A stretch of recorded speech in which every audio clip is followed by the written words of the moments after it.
Anyways, the reason that we're calling you here today is that we do have an identified suspect in the homicide case from Sunday night. And obviously his picture's up on the board here, but we do have him identified as Jose Valencia-Gaona, I guess that's how you pronounce that, a 45-year-old Hispanic male adult who at one time was residing in the 2400 block of West McAndrews. He describes as 5'7", 180 pounds, with black hair and brown eyes. Like I said, we provided the photo to you, but we spent extensive time, energy, and effort trying to locate this individual in the last 24 hours, and we continue to do that right now. We believe that based on the information we obtained yesterday afternoon and yesterday evening, that he is still in the west of Medford area, specifically west of Columbus and McAndrews, and has been seen frequent that area on foot. So a lot of law enforcement effort in that neighborhood as we speak, and will continue to do so. So we're asking the public's help at this point because there's been other sightings, and if people know who they're seeing, they can certainly report that to us. As far as clothing goes, we've heard anything from a white shirt at this time to that's certainly a possibility he's changed clothes. But as of late yesterday afternoon, he was wearing a white shirt, but it doesn't mean he hasn't the opportunity to change clothes or wear something else. Just to roll this back to when this tragic event occurred, people had asked me yesterday if there was a public threat.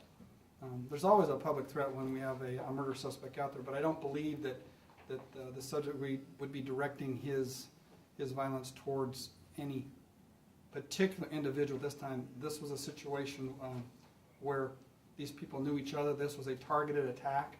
So this person laid in wait for this victim to come back to their residence on Table Rock Road, and then assaulted that victim, and with multiple stab wounds, subsequently killed her right there in front of her residence. So this would what I would consider to be a domestic violence homicide, if you want to label it. Violence is violence, murder is murder, but in this particular incident, this individual did know this victim, had some type of prior relationship, I don't know the length of it, with this particular victim, and this was a targeted attack. Happy to entertain any questions. Go ahead. Would you say it was stalking then, if he was lying in wait? Well, you can describe it as stalking, but certainly the person was waiting for the person, knew where the person lived, knew where the person was going to come back to, and was there when she did come back, and that's when the murder occurred. And do you know if by chance she had a restraining order or had contacted police about this individual previous? No record of a restraining order on file. And Oh, sorry. That doesn't mean that she didn't have concern about this individual, because I believe we have some information that she may have expressed concern with friends or neighbors. So she was certainly concerned about what was transpiring with this relationship. But as far as contacting the police for formal restraining order on him, no. You want to follow? and I mean in general about this individual whose street name is Pepe, what's his prior criminal history? Certainly wouldn't go into prior criminal history, but as far as we know now, we don't have any criminal record on this individual, but I wouldn't cite some if he had some specifically, unless it was public record convictions. But as far as we know, we don't have much information on him. We're gathering information from other sources. That's where we're able to get this type of photograph ID. But as far as you'll be doing the same thing that we were doing as far as looking for urgent information, other information regarding any prior law enforcement contact or any prior court conviction information. We don't have that. When would you, if you don't consider him necessarily a threat to other people, what advice do you have though if somebody knows him or knows who he is? We need to know about it. Obviously, when I say no specific threat to individuals, that doesn't mean that the subject isn't aware of the fact that we are after him, and that certainly we don't put people having contact with him. That's not our intent. We're looking for information on where he's at, where he's been, who he associates with, where he frequents, all that kind of information. Because humans are creatures of habit. They're going to go places where they can seek shelter and seek aid, and we need that information. I mean, we got a ton of boots on the ground. We got a ton of energy and effort put into this thing. We have burned the midnight oil on this case, and it is job one right now. It is priority number one, but we need help. There's no question about it. We've been close a couple of times. Within 30 to 40 minutes, we've been close on this, and so Close doesn't count in this one. Either you have someone in custody or you don't. So that's why we're at this point.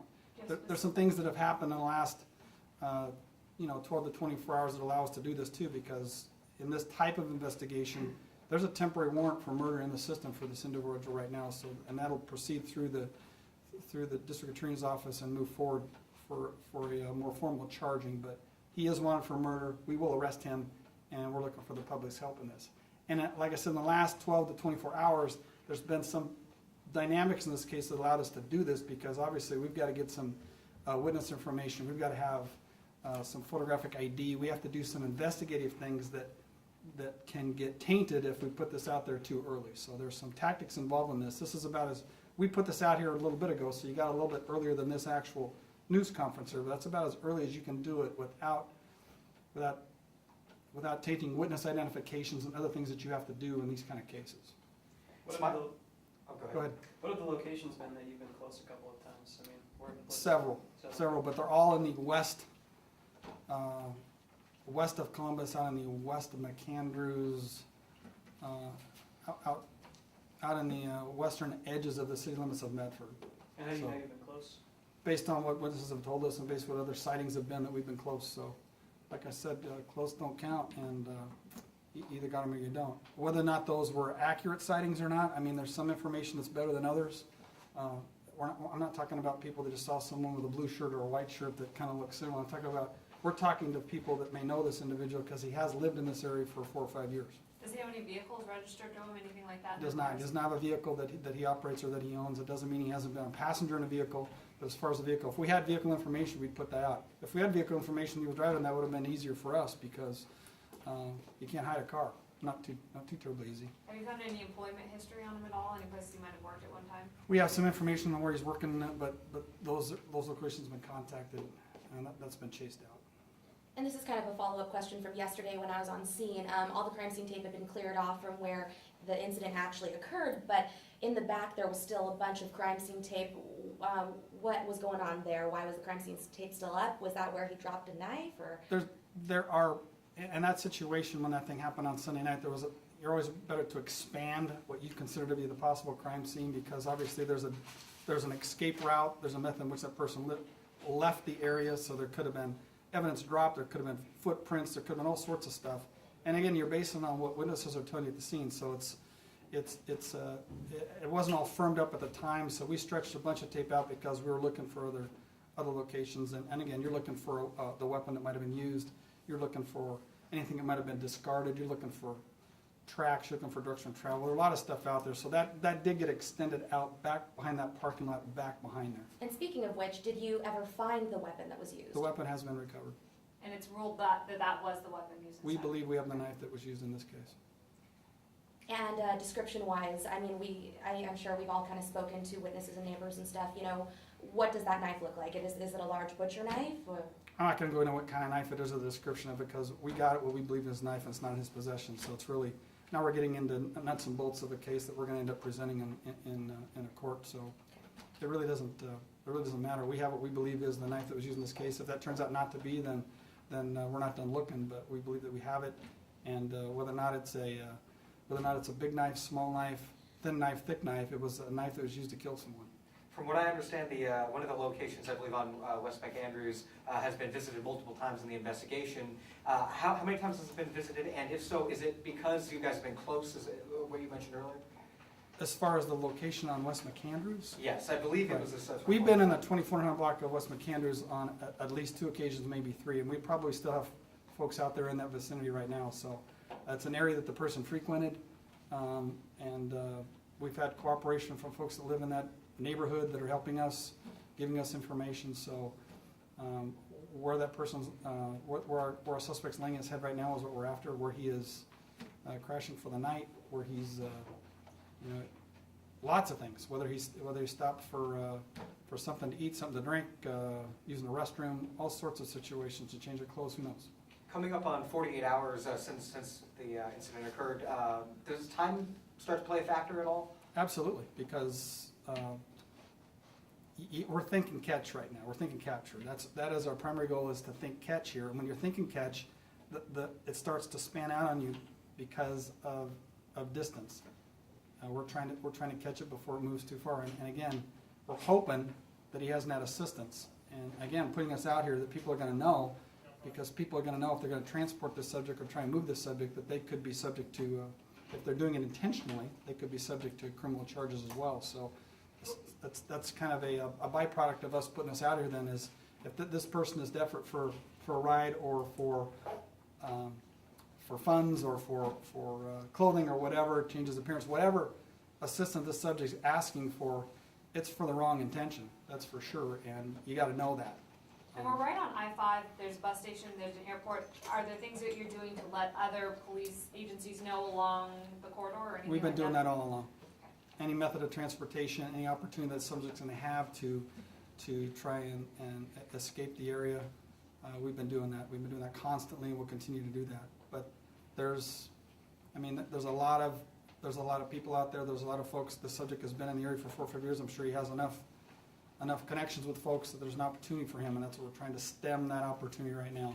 He is, as late as yesterday, early afternoon or evening, he was still in West Medford, and we don't have any information that he's not.